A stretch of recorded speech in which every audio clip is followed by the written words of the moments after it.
bend the knee and join me. Together, we will leave the world a better place than we found it. Hey everyone, and welcome back to the Nerdy Multiverse and yet another breakdown. Today we will be breaking down and giving our initial thoughts on episode 8 of the second season of House of the Dragon, being this season's finale. Of course, House of the Dragon being the prequel series to Game of Thrones that takes place during a time known as the Dance with the Dragons from the books. This breakdown and all of the other ones as well will contain spoilers from the source material. So this is your spoiler warning, you have been warned. The title for episode 8 and the finale of this season is The Queen Who Ever Was. Now, before we get started with the episode, there are always two sides to a story, and there are two sides to this war. Team Green and Team Black. If you wish to choose your side and represent them until the very end, feel free to check out our merch made just for you to pick your side. The link is in the description down below. Anyways though, this episode begins with Tywin Lannister meeting with the leaders of the Triarchy of the free cities of Myr, Lys, and Tyrosh, in hopes of gaining their fleet to attack and hopefully get rid of the Valyrian fleet and blockade that is held in the Bay of King's Landing.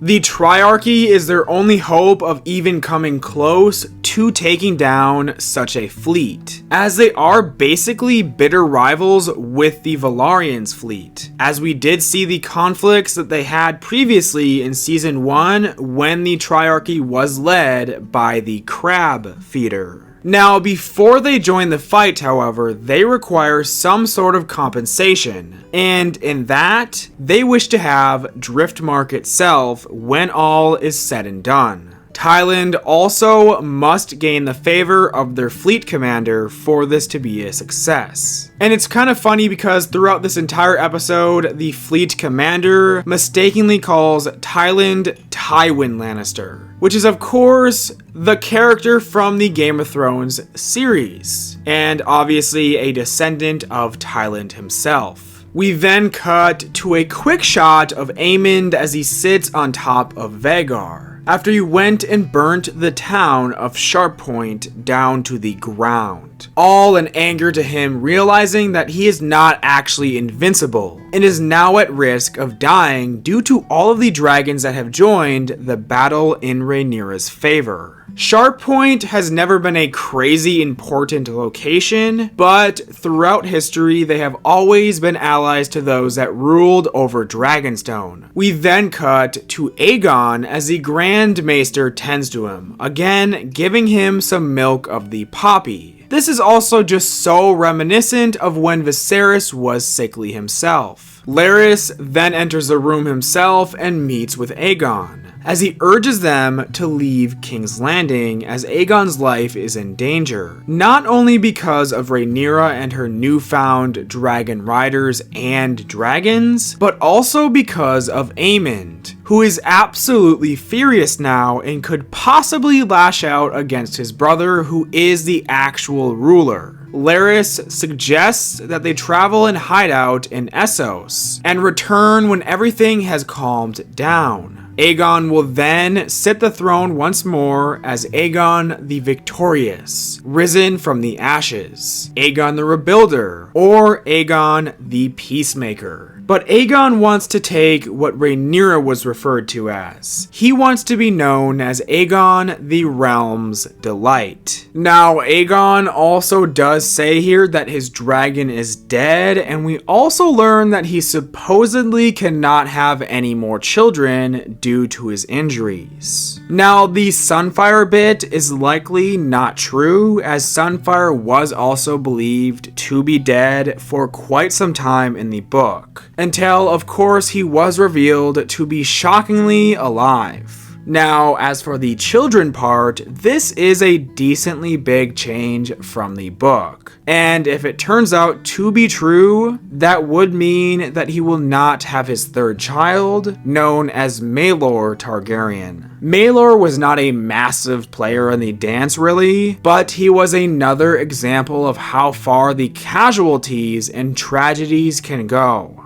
We then quickly cut to the Vale as Rhaenyra continues to travel through the wild here, searching for this wild dragon that she wishes to claim for herself. This is something that we cut back and forth to a few times throughout the episode. Then heading back to Dragonstone as Jacaerys meets with two of the new dragon seeds, or dragon riders, Hugh Hammer and Ulf White. Ulf is being pretty disrespectful, at least in Jace's eyes, walking around like he owns the place. But he promises Ulf that if he hinders Team Black's efforts, he will see that Ulf is executed and made an example of. You can definitely tell the difference between each of the dragon seeds. Hugh is just a bit quiet and possibly a little hesitant on things, while Adam is quiet but extremely loyal. And of course, Ulf is a very drunken man who is quite cocky. Rhaenyra then meets with Corlys as his ship is nearly ready to set sail, as he advises her that they need to strike now while they have the advantage. There are other players that could possibly arise within Team Green alongside their own dragons, such as Daemon Targaryen with his dragon Tessarion, and possibly even Helaena with Dreamfire. So they need to take all of their dragons and Corlys's fleet and take King's Landing now while they still have the chance. We also learn that Corlys has renamed his ship from the Sea Snake to the Queen Who Never Was, naming it after his wife Rhaenys, who we of course lost at the Battle of Rooks Rest. Everything he does now is for Rhaenys, and she would want to continue fighting for Rhaenyra and for what is right. So he will do the same, as will his fleet. However, there is still one player whose side in this war is still really unknown and is still unraveling. That being Daemon, who we cut to next, as his army of rivermen prepares themselves to march to war. Alfred Broom then arrives at Harrenhal himself and meets with Daemon outside by the God's Wood. Before they begin speaking, however, Alfred looks around like he is hearing voices. The effects of the tree are wearing off on him as well. Now, we don't actually hear what the voices say ourselves, but if you have subtitles turned on, they actually say that it is saying the word traitor, which in itself is a major foreshadowing and hint towards the future of Alfred Broom's character. This also brings us into why he meets with Daemon. He urges Daemon to take over for Rhaenyra as they need a king in times like these. He may have swore himself to Rhaenyra and he says that he will never serve Team Green, but he would rather have Daemon lead instead. A turncloak at its finest. And this isn't even the tip of the iceberg for Alfred, unfortunately. Back at King's Landing, Alicent meets with what we can definitely call her favorite child, Helaena, as they talk about how this war is affecting them, as Helaena says that she was much happier before she was queen. This is when Aemond walks in and warns them of their possible emerging doom. And then he tries to force Helaena to take her dragon Dreamfire out into battle with him. She refuses, and Alicent scolds Aemond for trying to make the most gentle and kind of their line a killer. She does not wish to burn anyone as Aemond does himself, but he does that out of retaliation and anger, as he burns and kills the small folk just to feel powerful,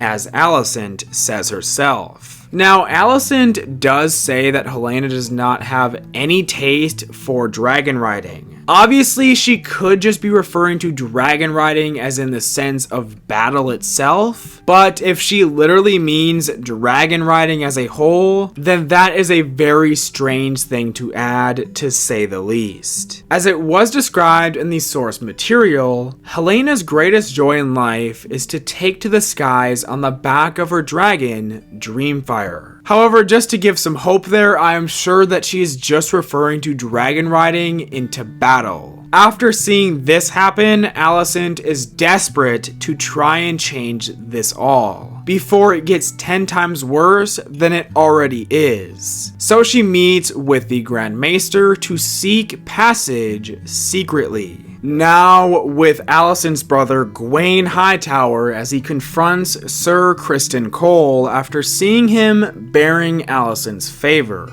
He's caught on to the fact that Criston has broken his oath and tainted his white cloak by getting with the queen. Cole recalls the time that Alicent actually saved his life 2 times. Once from the executioner's axe and once from himself, recalling the 5th episode of season 1. And ever since then, he has found a new level of care for her. But in the end, none of this will matter. Not for him or for Gwaine, as they march themselves towards their own annihilation. He says that the dragons are dancing now, and they are marching beneath their flames. As once again, a war between kin and a war between dragons are the most bloody and cruel wars ever. Finally cutting back to Tywin Lannister, as he beats the Triarchy's fleet commander in a battle to win her favor and her fleet. As she agrees to set sail with him into battle, they plan to head to the Gullet. Jaehaerys is met by Baela as he basically,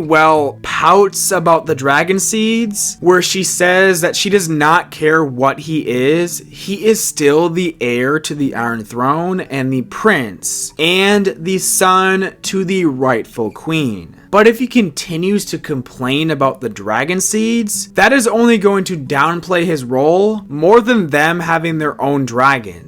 So he needs to step up and take his place next to his mother, Rhaenyra. Which is where we then head to the painted table as Rhaenyra, wearing the crown of her father Viserys and the former king Jaehaerys, as she meets with and dines with the dragon seeds, Baela and Jaehaerys. Whether they like it or not, they need to take down the large forces that march against them, to break Aegon and Aemond, and possibly force them to surrender or at least lose as much power as possible. Rhaenyra says that if they serve her well, she will name them all Knights of the Realm. This is exactly what is said to be done in the book, but it was by Jaehaerys instead. I've read it off in previous breakdowns, of course, but I will read it again here just for fun. It was to them that Prince Jaehaerys turned at the urging of his fool, vowing that any man who could master a dragon would be granted lands and riches, and dubbed a knight. His sons would be ennobled, his daughters wed to lords, and he himself would have the honor of fighting beside the Prince of Dragonstone against the pretender Aegon Targaryen II and his treasonous supporters. End quote. Of course, during this meeting, Ulf is just taking all of the food and of course the alcohol that he can get his hands on, and making jokes and smarty remarks about everything, while literally everybody else in the room clearly finds him very annoying. He says that he could take on Aemond and Vhagar all by himself, with his dragon, Silverwing, as he says everyone else there would likely cower away. This is where Adam of Hull butts in and basically says that Ulf will likely be the first to cower from battle. This sort of beef between these two, I guess you could say, does really end up making sense as it sort of comes full circle in a way at the first Battle of Tumbleton. Rhaenyra then gets a message from Harrenhal, but it is from Simon Strong, warning her of Daemon's army being built and that there are suspicions of possible treachery. So she plans to head out with her dragon Syrax, but also decides to take Adam of Hull with her and his dragon Seasmoke. Speaking of Harrenhal, we then head there as Daemon is woken up by Alys Rivers, as the two then venture out to the Godswood tree. And as Daemon walks out, he sees a sort of humanoid creature with antlers walk behind the tree. This is likely one of the green men of the Isle of Faces. These humanoid creatures are of a sacred order entrusted with the guardianship of the Isle of Faces in the Riverlands. Some nursery tales claim that they are horned and have dark green skin. According to Old Nan, the green men ride elks and sometimes have antlers. Most maesters believe their clothes are green and they wear headdresses with horns. I also personally find this to be great symbolism to the end of the Targaryen dynasty, which was at the hands of Robert Baratheon and his rebellion. Of course, when he was in his prime and fought off the Targaryen forces, his armor had antlers on it. And of course, the Baratheon sigil is that of a black stag. Alys then says that Daemon is ready to see what is given to him, as he places his hand on the Godswood tree as the red sap leaks out. Of course, being the symbolization of blood, as the trees are said to weep blood. This begins more visions, but also is my favorite part of this entire episode. We first see a shot of the character known as Brynden Rivers, a character yet to be born at this point in time, but will also presumably be seen in a Knight of the Seven Kingdoms, a Hedge Knight series. Brynden was also known as Bloodraven, and he was the bastard son of Aegon Targaryen IV. He fought during the first of the Blackfyre Rebellion Wars against the Blackfyre Rebellion themselves, that consisted of two of his own half-brothers, Daemon Blackfyre and Aegor Bittersteel. After it was all said and done, Brynden was sent off to the Night's Watch, where he rose to be their Lord Commander. He was a very mysterious character and was often described to use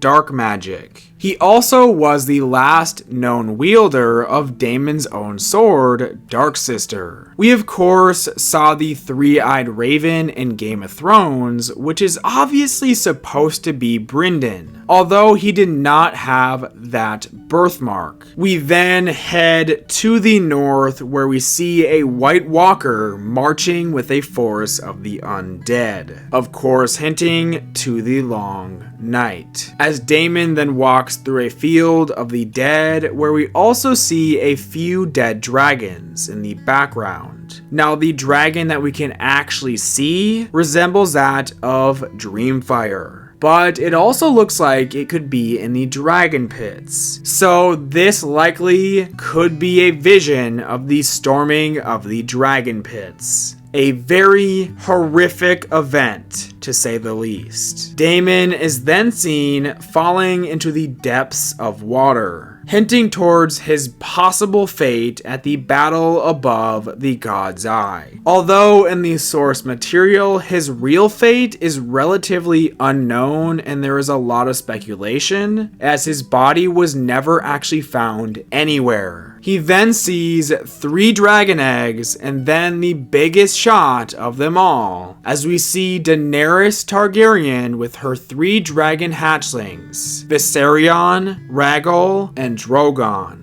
As Rhaenyra said in Season 1, "From my blood comes the prince that was promised, and his will be the song of ice and fire." Does this vision confirm that Daenerys is actually the prince that was promised? Or does the matter of the prophecy being ice and fire leave Jon Snow as the ice and Daenerys Targaryen as the fire? Could they both be the prince that was promised? I guess that's really a debate that will live on for a long, long time. Daemon then sees where this war is supposed to go and who the rightful heir is, confirming to him that he is not meant to wear the crown or sit the Iron Throne. Rhaenyra is. Helaena then enters his vision or dream and tells him that he must play his part as he now knows what it is. It's not really known why he saw Helaena here, but it is made to seem like she literally entered the dream and saw him and spoke to him on her own behalf, with her possibly being one of the most powerful dreamwalkers we have ever seen, as we then see her standing over a balcony, again being some foreshadowing if you know what I mean, as Aemond walks out once again and meets with her, attempting to get her to take Dreamfire to battle with him, before their inevitable deaths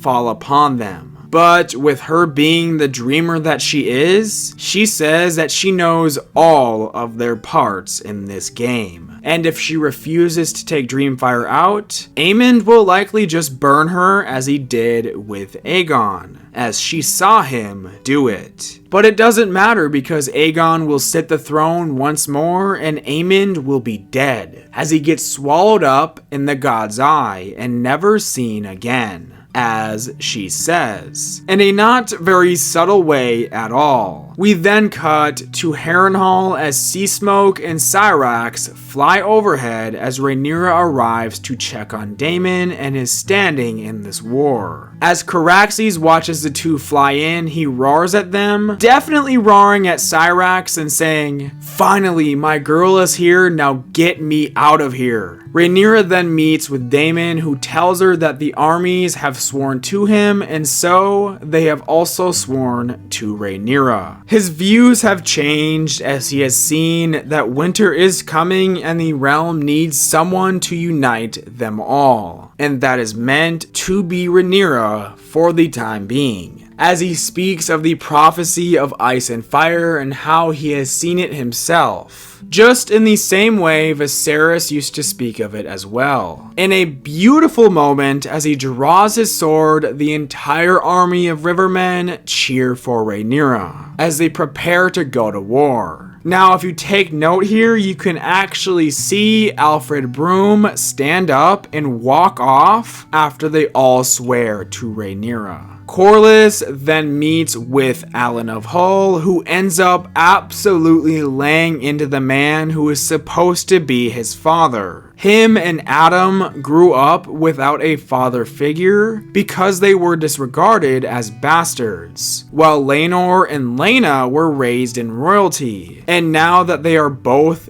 dead, Corlys finally acknowledges the brothers' existence. Rhaenyra then meets with Mysaria once more as Mysaria urges her to take action and then she will reign victorious. But at what cost, Rhaenyra says, as the camera pans to the dragons. This is great symbolism to how, by the end of this war, the dragons are run to near extinction, being some of the greater victims to come out of this conflict. Now, before she can actually get any sleep, a visitor has arrived at Dragonstone to speak with Rhaenyra, and it happens to be Alicent. Once again, these two never met to try and negotiate anything in the source material. Although I personally do not mind this change, as it sort of builds on that friendship that they used to have. Although here it does make Alicent seem pretty selfish, as she requests Rhaenyra to fly to King's Landing in 3 days' time when Aemond is gone. She will be let in peacefully and enter as a conqueror, and then the new ruler. Alicent and Helaena will then leave and live somewhere in peace away from all of this. But Rhaenyra needs to take Aegon's head in retaliation, and Alicent knows that. A son for a son, she says, even though blood and cheese already happened. But Alicent reluctantly agrees to it. And as she leaves, we then get a montage of what's basically a cliffhanger and teaser together for the 3rd season, as all of the dragon seeds, Adam of Hull, Hugh Hammer, and Ulf White get geared up and ready for their first battle, as the Hightower host marches to theirs, as we finally see the first very short shot of Daemon Targaryen's dragon, Tisarion, and her design looks incredible. They went just by the book's description, a beautiful blue she-dragon. Her wings were a dark cobalt, while her claws, crest, and belly scales were the color of bright beaten copper. Now, I wonder if they will give her her flames that were cobalt blue in color as well. We then see the Greybeard Stark forces sent by Cregan Stark marching their way through the Twins, as the Lannister army led by Jason Lannister marches towards what is likely to be the Red Fork, of course leading to the battle at the Red Fork, as the fleets of Corlys Velaryon and Alan of Hull begin their voyage to join the battle. Tywin Lannister and the Triarchy's fleet make their way to the Gullet, which will lead into the devastating battle known as the Battle of the Gullet. We then see Rhaenyra finally come face to face with the wild dragon known as Sheepstealer, who looks incredible and rather similar to the illustrations we have seen of the dragon. Otto Hightower is seen after so long as he is held in a cell, but it is unknown as to who is keeping him here, as Aegon and Larys sneak their way out of King's Landing in a wagon. The episode and the finale of the 2nd season ends off with a shot of Alicent looking off into the distance. Overall, a pretty good episode in my opinion, although I can see why a lot of people thought that it was not a great finale. This episode and a lot of this season was a lot of build-up for the all-out war that is going to be season 3, so I can also understand any disappointment there. But I personally enjoyed this season, although there were definitely some flaws and negative changes, but for the most part, it was very enjoyable to me. I am very excited to see where season 3 brings us, and I'm sure that the pacing for the show will pick up a ton in that season. But anyways, I think that I would probably give this episode a 7.5 or 8 out of 10 from me. And I cannot wait for the next season, although I'm sure we will have to wait until 2026. But yeah, that about does it for this episode, from me at least. But of course, I would like to hear your thoughts on the episode, and of course, the season as a whole now that it's finished. So leave them down below. Thank you all for watching. If you enjoyed our breakdown and review on this episode, don't forget to give it a like. And with that being said, we will see you all the next time that we go through and explore the nerdy multiverse.